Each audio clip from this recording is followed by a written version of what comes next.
Assalamualaikum warahmatullahi wabarakatuh. Berjumpa lagi dengan saya di mata kuliah pemrograman web lanjut ya. Jadi untuk minggu ini kita akan membahas mengenai REST API. Jadi ini merupakan suatu hal yang terpisah nantinya daripada yang aplikasi yang sudah kita pernah buat dulu, jadi kita membuat project baru. Tapi kalau misalkan memang kalian ingin membuat aplikasi kalian yang sebelumnya, itu juga mengandung REST API, itu juga sangat dimungkinkan. Tapi sebelum kita melanjutkan pembahasan di job sheet, saya akan memberikan pembahasan dulu sedikit mengenai apa sih itu REST API ya. Jadi pertama kita harus tahu dulu mengenai API. API itu singkatan dari Application Programming Interface. Kalau misalnya kalian dengar kata interface itu kan artinya antar muka ya. Jadi dia bagian luarnya, bagian luar dari pemrograman yang ada di aplikasi. Nah kemudian gunanya itu untuk apa sih kita ada API? Jadi kalau misalkan kita punya API itu kita bisa mengintegrasikan dua bagian dari aplikasi ataupun aplikasi yang berbeda tapi dalam satu waktu yang bersamaan. Ya, jadi API itu digunakan untuk menghubungkan dua aplikasi yang berbeda. Misalkan ada aplikasi bentuknya web, ya. Misalkan saya punya aplikasi web, kemudian aplikasi web ini kan pasti punya data ya, punya data-data yang disimpan, punya database. Nah, ketika saya mengakses aplikasinya lewat web, saya bisa melakukan CRUD juga lewat web dengan database-nya. Nah, waktu saya ingin membuat aplikasi mobile dengan ya sebenarnya yang sama ya, tapi dia bentuknya mobile. Lah, waktu kita mau akses database-nya kan pasti membutuhkan metode yang berbeda kan. Nah, agar kita bisa mengintegrasikan keduanya antara web sama mobile-nya, biasanya kita pakai API. Jadi, walaupun harusnya metode untuk CRUD, untuk mengelola datanya berbeda, tapi ketika kita punya API, kita sama-sama bisa mengakses database-nya dan bisa mengubah data-data yang ada di database. Jadi tujuan utamanya yaitu untuk berbagi data. Oke, ini ada videonya sebenarnya, tapi kalian bisa cari banyak video-video yang menjelaskan secara mudah mengenai API. Nah, kemudian API ini biasanya ya ada yang private ya atau yang kalian bikin sendiri dan juga banyak juga ada public API. Nah, kalau misalnya kalian pernah tahu misalnya ada misalnya membayar gitu ya. Kita mau membayar gampangannya misalkan di Gojek gitu. Kalian mau bayar, itu kan kalian bisa pakai GoPay misal atau pakai link aja. Nah, sebenarnya link aja ini kan sesuatu yang berbeda ya. Di aplikasinya ada sendiri. Nah, bagaimana sih caranya kok Gojek ini kok bisa dapat datanya link aja ya, berarti dia menggunakan API-nya link aja untuk mengambil data-data yang dibutuhkan penggunanya, oh penggunanya ini, saldonya segini, kayak itu ya. Atau mungkin juga kalian pernah beli tiket kereta api, ya. Beli tiket kereta api itu ada aplikasinya KAI Akses. Nah, di KAI Akses juga bayarnya pakai link aja. Nah, berarti KAI Akses ini juga pakai API-nya. Contohnya seperti itu. Jadi API itu banyak sekali dipakai, terutama untuk yang seperti tadi ya, pembayaran, seperti apa namanya, bank-bank juga biasanya mereka punya API, kemudian juga misalkan kita login ke banyak aplikasi pakai Google, pakai Facebook, itu jelas pakai API juga. Jadi banyak sekali.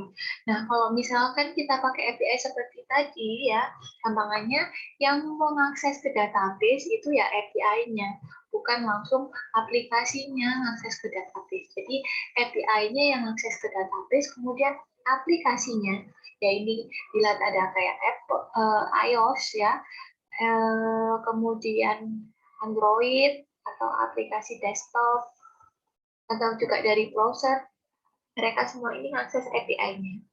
Lalu API-nya yang mengakses langsung ke database. Oke, jadi untuk hari ini API yang akan kita buat itu khusus menggunakan RESTful atau REST API ya, sama aja RESTful atau REST API. Jadi dia merupakan implementasi dari API. Bedanya apa sih RESTful sama implementasi API yang lain?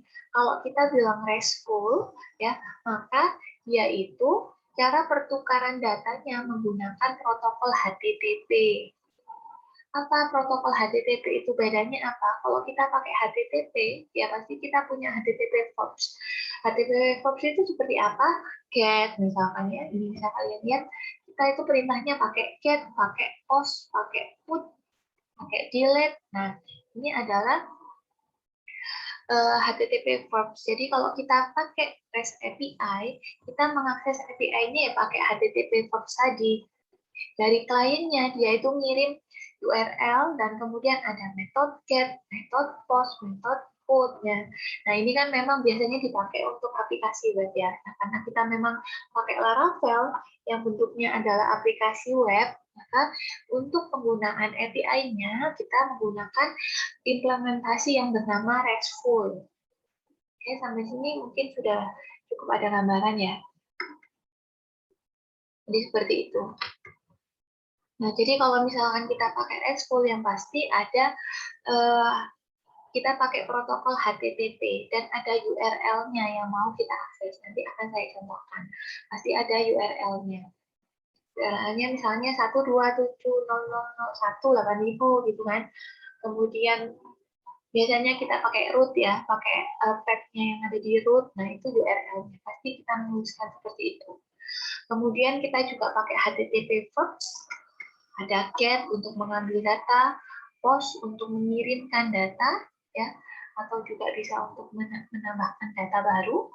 Kemudian put untuk mengedit data, dan juga ada delete untuk menghapus data. Jadi empat ini yang akan kita gunakan waktu kita memakai RESTful API. Nah, kemudian setelah kita gunakan, biasanya itu ada respon code. Jadi kalau misalnya berhasil itu biasanya diawali dengan 2 ya. Kalau ada error, kalau errornya dari klien itu 4, kalau errornya dari server itu 5. Jadi ini bisa aja misalnya 505 nah ya, internal server error, atau 404 tidak ditemukan atau bagaimana. Jadi ini bisa macam-macam. Nah, kalau berhasil pasti depannya 2. Dan biasanya menunjukkan ada tampilannya, oh dia ini ada pesan berhasilnya. Ya. Nah, kemudian format responsnya itu sebenarnya ada XML, ada juga JSON. Tapi kalau misalkan yang akan kita pakai ini ya, kita adalah menggunakan JSON.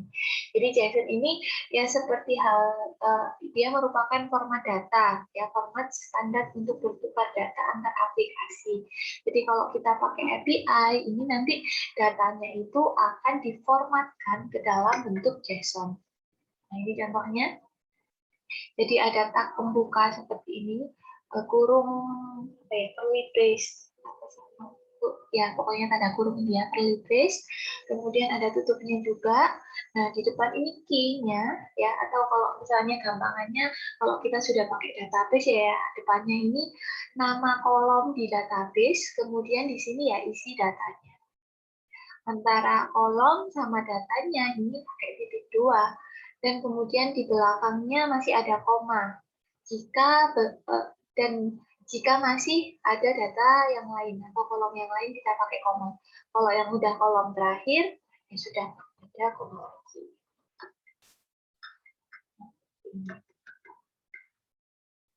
Tipe data yang didukung oleh JSON. Nah, ini ya sama seperti yang lain. Biasanya dia punya banyak tipe data yang bisa dipakai ya, ada string, number, object, array, kemudian true, false, boolean ya, dan juga null. Contohnya kita juga bisa pakai array seperti ini. Atau array-nya pakai array asosiatif, yang array-nya itu pakai key lagi, nah bisa seperti ini. Jadi seperti itu pengantarnya mengenai REST API. Nah, Untuk hari ini ya, REST API kita akan menggunakan package dari Laravel namanya Santum. Saya kurang tahu ini bacanya gimana, tapi tulisannya seperti itu ya, Santum gitu. Nah, dia ini merupakan package memang yang sudah dimiliki oleh Laravel yang bisa membuat autentikasi API ya sederhana. Jadi dia itu ringan, bisa digunakan untuk single page application, aplikasi yang cuma satu halaman aja, yang sederhana. Bisa juga buat aplikasi mobile dan juga API berbasis token sederhana. Kenapa pakainya yang sederhana ya? Karena memang kita belajar yang sederhana dulu ya.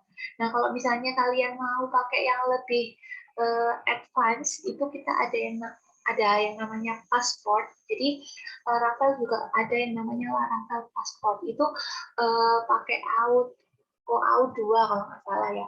Itu kayak misalnya kalian mau login ke aplikasi, bisa pakai Facebook, bisa pakai Google, bisa pakai Twitter, misalnya gitu. Itu biasanya pakai pasport gitu, bisa pakai itu. Nah, kalau yang hari ini kita masih sederhana saja. Setelah kita login nanti akan ada token. Jadi kalau misalnya kita mengakses API ya, kita itu pasti harus punya token. Kenapa kok harus punya token? Ya biar tahu kalau misalkan orang yang mau mengakses API kita memang orang yang sudah terotorisasi, dia itu memang berhak untuk mengakses. Bayangkan saja kalau misalnya orang yang nggak login, nggak tahu siapa, dia itu langsung bisa mengakses API, kan bisa berbahaya ya, karena API kan bisa langsung berhubungan dengan database. Malah kadang kalau misalkan untuk API yang berbayar, misalnya kalian pernah tahu Google Maps ya, Google Maps itu kan juga banyak dipakai di aplikasi lain, misal di Grab, gitu kan, di Gojek, di Traveloka, dan lain-lain itu biasanya mereka pakai Google Maps API. Nah, kalau API seperti itu, malah API seperti itu kadang-kadang berapa banyak token yang dihasilkan dalam sehari itu mempengaruhi berapa banyak yang harus dibayar. Makanya itu API itu sangat penting untuk memiliki token. Nah, jadi Santum ini nanti dia akan membuat token API-nya. Oke, nah untuk pertama kali ya, untuk praktikum ini kalian pakai Postman ya, pakai Postman download ini menggunakan aplikasi yang namanya Postman, atau kalau kalian nggak mau bisa pakai webnya ya, mau download gitu bisa pakai yang webnya. Cuma sebenarnya kalau misalnya di download lebih enak ya, karena kita bisa menyimpannya di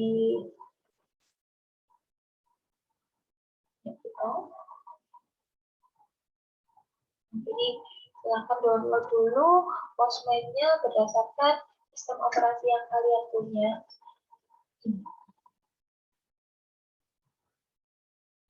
Kalau misalkan mau build, saya udah lama sih nggak pernah nyoba yang pakai webnya. Kayaknya harus sign dulu.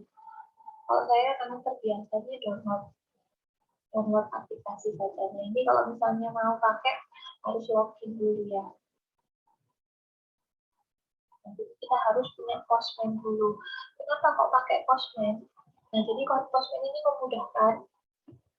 Kalau misalnya kita mau punya API, kalau kita harus pakai bikin formnya dulu, misalkan bikin form login, bikin form tambah data, edit data, itu kan butuh waktu yang lama.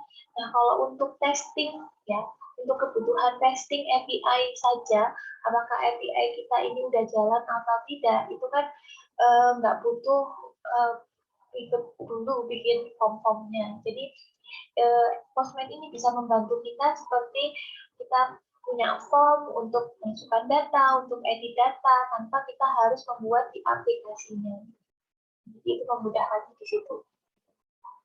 Tapi kalau kita memang nanti sudah mau jadi gitu ya, butuh butuh form-form yang kalian harus tetap membuat. Cuma dalam praktikum hari ini ya, kita menggunakan bantuan Postman untuk melakukan tambah data, edit data, login, dan lain-lain.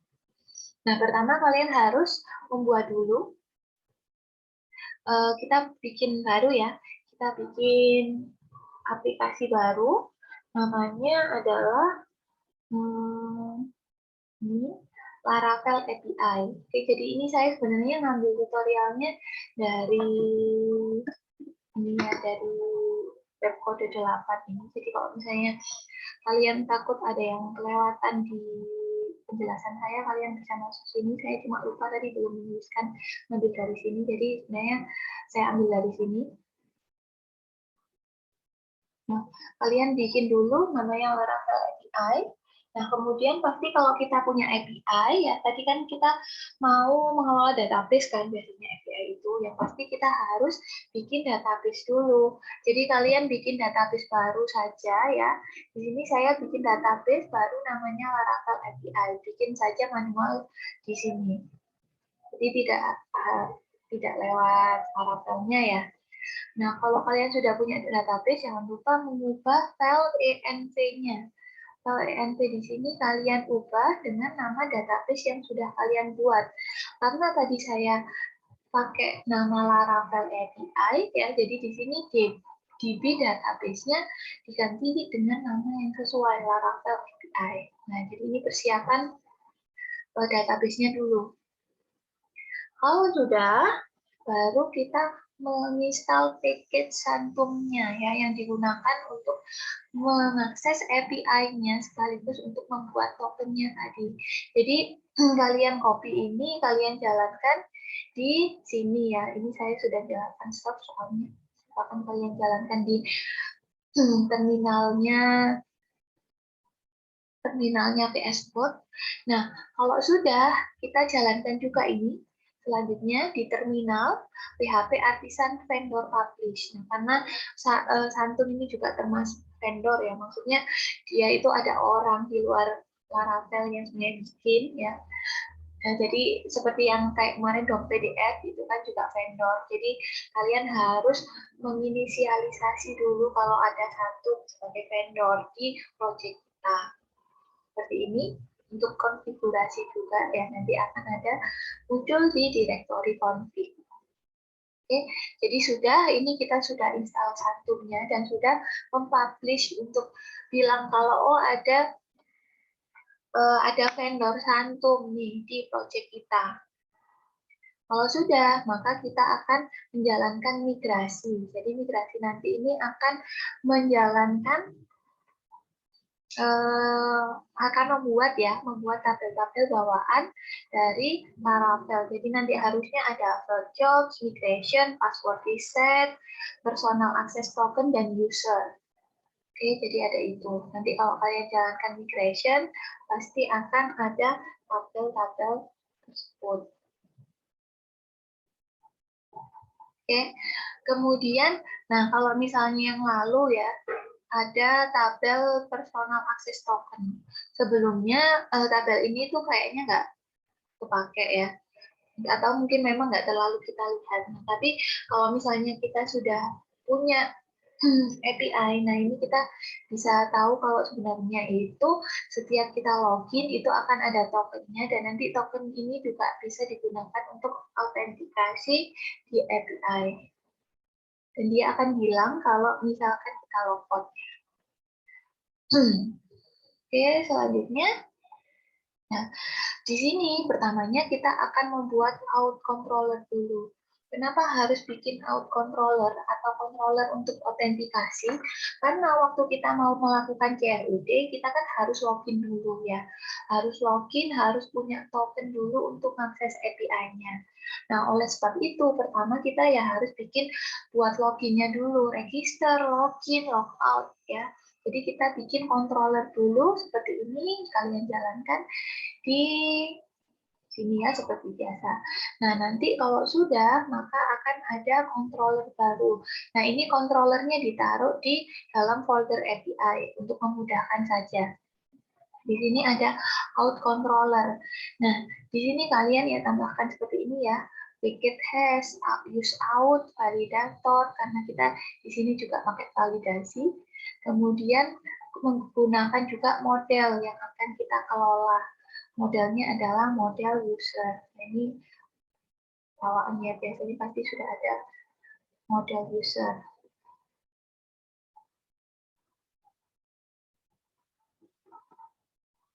Oke, selanjutnya. di dalam out controller tadi kan kita inginnya bisa register, bisa login, bisa logout, maka kita butuh menambahkan functionnya. Jadi yang pertama ya function register seperti ini ya.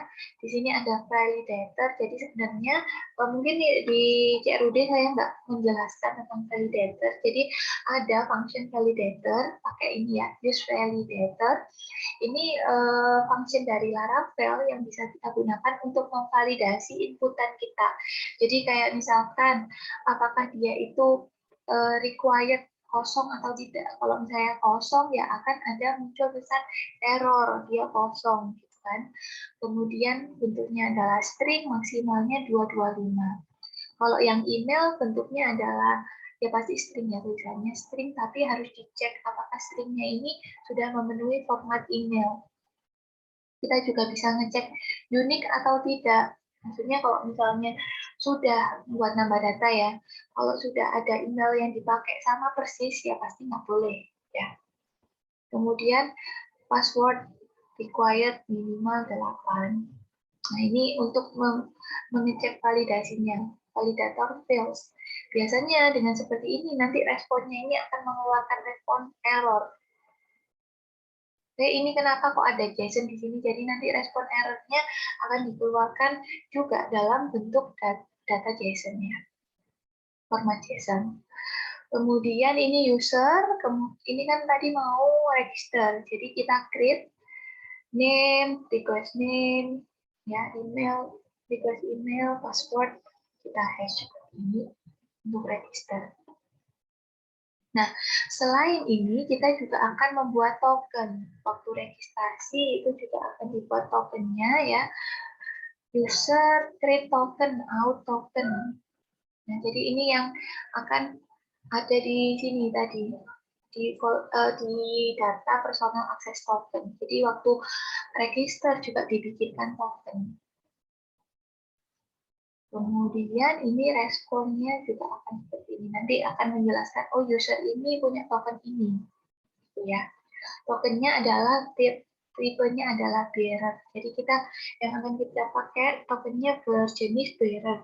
Dan nanti bearer ini biasanya tokennya lebih sederhana ya, yang akan kita pakai untuk santunnya tadi, untuk mengakses API-nya.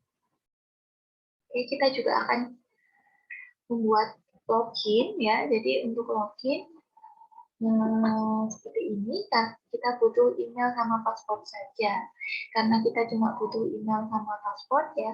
Jadi yang nanti waktu kita nyoba login kita nggak usah masukkan name. Ini juga dikasih response authorize kalau memang misalkan tidak ditemukan ya, tidak ditemukan datanya. Oke, kemudian ini logout. Kalau logout seperti ini, tokennya juga di-delete kalau logout. Oke, jadi seperti ini. Function yang kita punya di out controller. Selanjutnya, kalau kita sudah punya ini ya, kita bikin login tadi, bikin logout. Nah, kemudian kita akan jalankan artisan serve. Nah, jadi ini gunanya Postman, kita nggak perlu untuk membuat, kita nggak perlu untuk membuat form-formnya.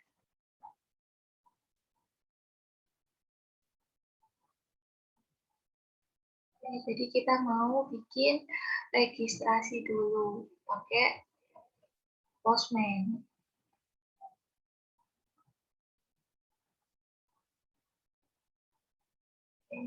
Nah, kalau di Postman ini seperti tadi ya, kita kan bentuknya RESTful. Jadi di sini ada URL-nya.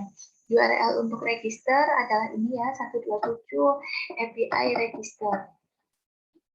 Dan metodenya adalah post. Oh ya, ini kayaknya saya lupa, tadi belum bilang juga.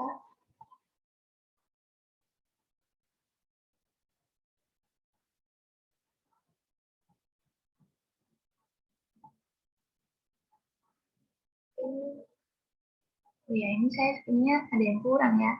Nanti akan saya tambahkan. Jadi kita juga harus bikin apa namanya, roots ya, ini saya lupa ini belum bilang tadi, rootsnya biasanya kita di web karena ini API, kita taruh di API-nya. Rootsnya isinya apa ya, ini tadi untuk register seperti ini, jadi manggilnya /register. Kalau login seperti ini ya. Kemudian logout itu gimana, karena logout kan kita harus udah login, udah harus punya token. Maka waktu logout kita cek dulu ini di middleware-nya, out cantumnya, dia udah punya token atau enggak. Nah, di sini kita juga bisa ngambil profile ya, atau data user yang login, dan di sini juga bisa logout. Jadi kayak mengambil data user login sama logout itu cuma bisa dilakukan kalau memang kita sudah login dan punya token bearer yang tadi kita akan buat melalui Santum tadi ya. Oke. Ini tadi belum saya catat, nanti akan saya tambahkan. Jadi kita login dulu, register dulu. Caranya register, kita tulis di sini ya, register. Seperti ini.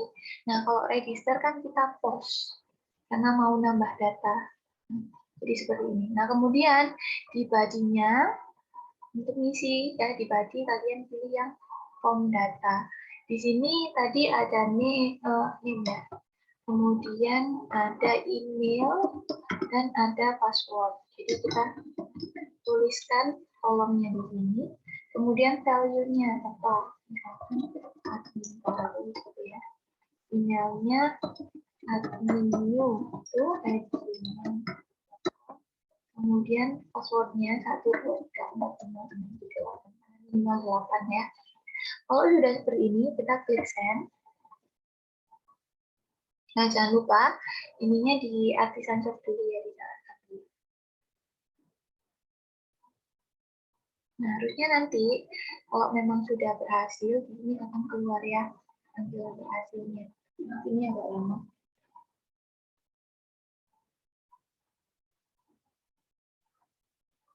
Nah, ini keluar seperti ini. Datanya yang kita tambahkan tadi ada name, email. Nah, ini sama ya, sama kayak yang tadi bentuk JSON itu seperti ini. Kemudian access token-nya ini. Nah, jadi ini kita sudah punya access token di sini. Kemudian token type-nya adalah bearer. Oke. Jadi ini contohnya register. Jadi kalau misalnya kalian lihat di database user, ini sudah nambah ada satu data baru, admin baru. Oke. Kemudian sekarang kita mau coba buat login. Kalau login seperti ini, login. Atau kalian mau bikin tab baru, masalah ya. Bikin login. Login kan juga kita memasukkan data ya. Jadi kita post. Kemudian kalau login kita cuma butuh email sama password. Jadi di sini emailnya kita isikan tadi admin@gmail.com, passwordnya adalah 1234568. Jadi di sini nggak usah ditutup ya passwordnya karena memang kan Postman cuma untuk nyoba atau untuk testing. Nah, kalau sudah kita send. Oh, mohon maaf ini salah saya ya. Bukan di param ya. Bukan di param. Harusnya taruhnya adalah di body. Email dan password.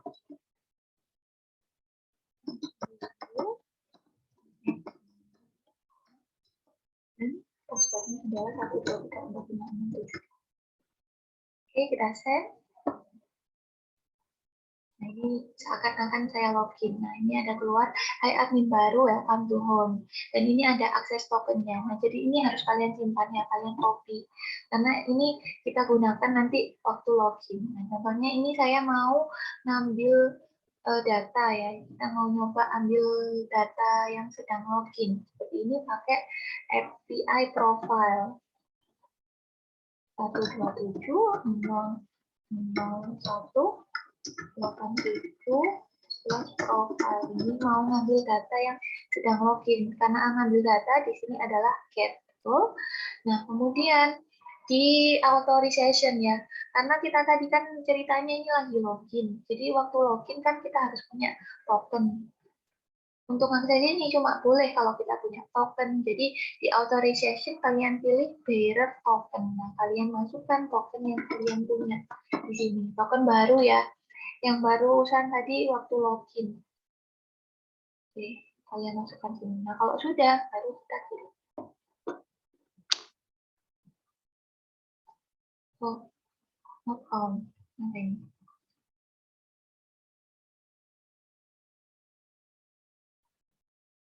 Nah, ini tadi ya status errornya 404 not found.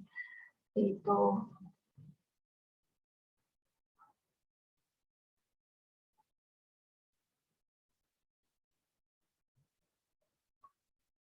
Apa ya ini errornya?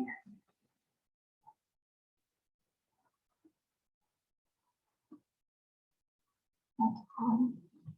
Oh, ini mungkin ya. Oh, saya salahkan nulisnya. Oh iya, ada API-nya ya, saya lupa. API slash profile. Nah, ini keluar seperti ini. Jadi akan keluar data saya ya, data yang sedang login tadi. Oke, kemudian kalau logout seperti ini saja, kita pilih logout ya. Sama ya, kalau logout kita kan juga harus punya akses token.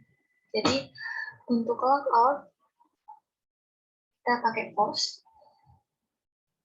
Kemudian authorization-nya tetap seperti ini, tokennya diisi, baru kita save. Nah, ini you have successfully logged out. Dan tokennya udah dihapus. Oke, jadi itu untuk logout ya. Oke, selanjutnya saya akan melanjutkan. Jadi kita tadi sudah punya autentikasi, bisa login, logout, registrasi. Nah, sekarang kita coba buat CRUD. Nah, kalau CRUD ini kita mau bikin tabel baru ya. Jadi nanti kita akan membuat suatu tabel baru. Nah, kemudian kalau kita gunakan CRUD, kita butuh menambahkan ini untuk cookie Laravel session-nya untuk ya dia ini masih login terus gitu kan ya. Di Laravel kita tambahkan ini di kernel HTTP kernel ya. Di sini kalian copy aja, masukkan di sini Laravel Santum ini ya. Kalau sudah, kita mau bikin tabel baru, namanya adalah program. Jadi nanti ada modelnya program, ini untuk kayak mata kuliah gitu ya, data-data mata kuliah, dan di sini tambahkan min-m. Apa sih gunanya min-m? Jadi kalau kita tambahkan min-m, kita membuat model sekaligus migration-nya. Jadi nanti otomatis langsung kebuat migration-nya.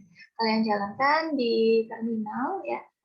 Kalau sudah, nanti akan ada model baru, namanya program, sekaligus di database migration-nya akan terbuat create program tabel. Jadi udah otomatis ada. Nah, di sini kalian tinggal nambahkan saja di function app-nya. Di sini mau ditambahkan name sama description seperti ini. Ini juga sudah jadi ya. Oke, jadi seperti ini. Kalian jalankan migrasinya ya. PHP Artisan Migrate nanti akan nambah data baru yang ada di sini. Tabel maksudnya, tabel baru, tabel program. Oke, jadi seperti itu. Nah, kemudian karena kita tadi maunya kan bikin CRUD kan ya. Jadi kalau kita bikin CRUD, kita kan harus bikin apa namanya controller ya. Selain controller, kalau kita pakai API, kita itu butuh namanya resource. Jadi resource ini berguna untuk mengambil tadi sebagai pendukung ya, untuk mengambil data dari database, nanti dia akan dibuat sebagai API resource. Jadi jalankan ini PHP Artisan Make Resource, program resource. Nah, seperti ini. Jadi nanti data kita yang ada di database akan dibentuk JSON seperti ini. Nah, ini kalian masukkan nanti di resource-nya. Kalau kalian sudah jalankan tadi, nanti di folder resource akan ada program resource. Kalian masukkan saja yang tengah ini ya returnnya. Jadi dibuat model seperti ini nanti, dibuat model JSON, dan dibuat array JSON ya. Oke, kalau sudah kalian simpan saja. Lanjut kita bikin controllernya tadi. Make controller dijalankan. Jadi di controllernya ini juga ditaruh di dalam folder API ya.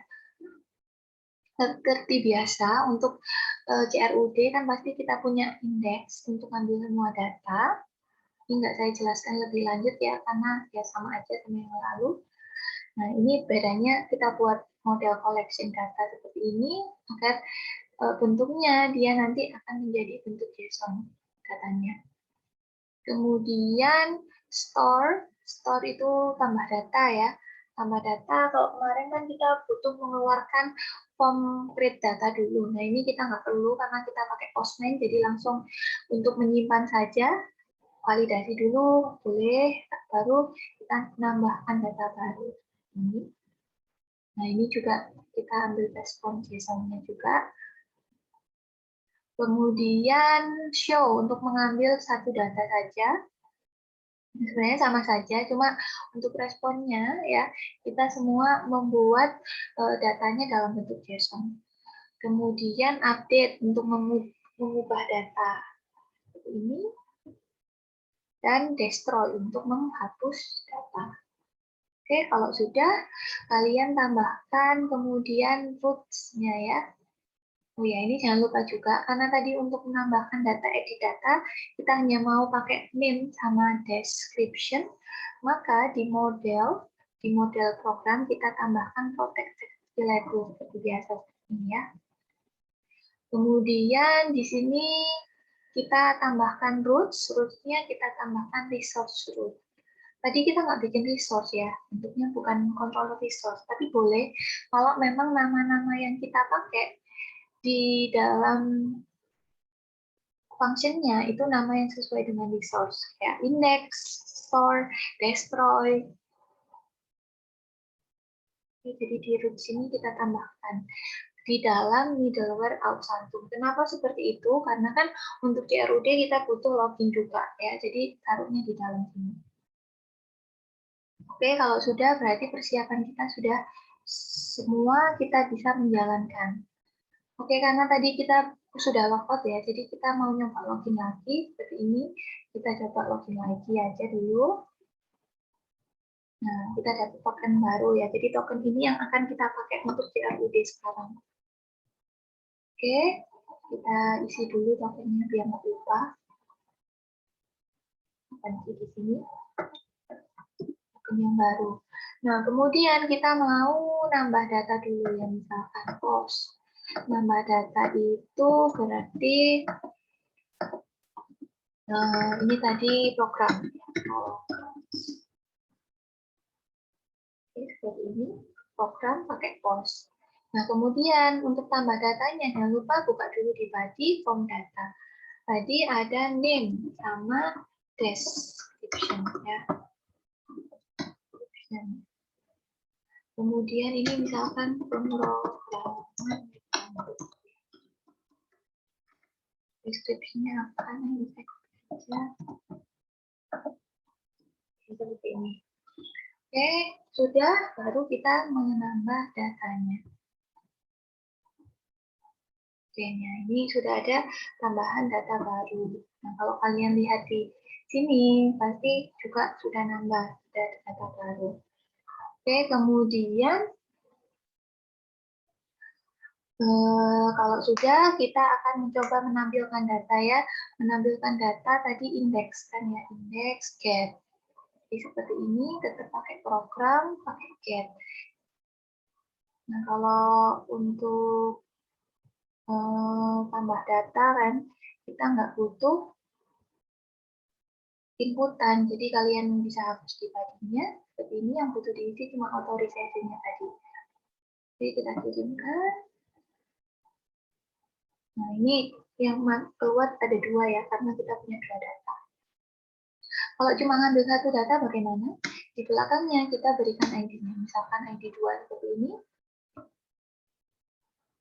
Nah, akan keluar ya nomor 2. Kalau 3 ya berarti nanti akan keluar yang 3. Kalau misalkan 4 ada, pasti akan keluar error ya harusnya ya. Nah, ini status error not found, data not found. Jadi ini untuk mengambil data. Kemudian kita mau ngedit data ya. Untuk edit data kita gunakan put. Put untuk edit data. Jangan lupa authorization-nya udah harus diisi. Kemudian tadi yang mau kita edit misalkan nomor 3 ya. Yang tadi edit 3 ini yang pas pemrograman web lanjut. Nah, untuk edit data kita nggak ngisi di body, tapi kita isi di params. Di sini, name, kita isikan tadi apa? Web lanjut.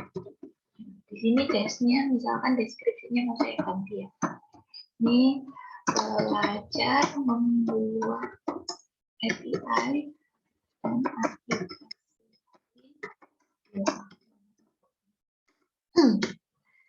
Seperti ini. Sudah kita isi, kemudian di sini sudah put, authorization-nya udah, params-nya udah, baru kita kirim send. Nah, ini program sudah diupdate. Jadi kalau tadi awalnya panjang seperti ini ya, kita coba di restart, di refresh, keluarnya seperti ini, dan berubah. Oke, kemudian kita coba delete. Kalau delete berarti kita di sini jadi delete ini ya. Kemudian seperti ini, karena delete nggak butuh params, kita hapus paramsnya. Kemudian di sini tadi butuhnya nomor mana yang mau kita hapus ya? Misalkan saya mau hapus yang nomor 2 ini yang data lanjut. Oke, saya send. Jangan lupa ya authorization-nya diisi dulu.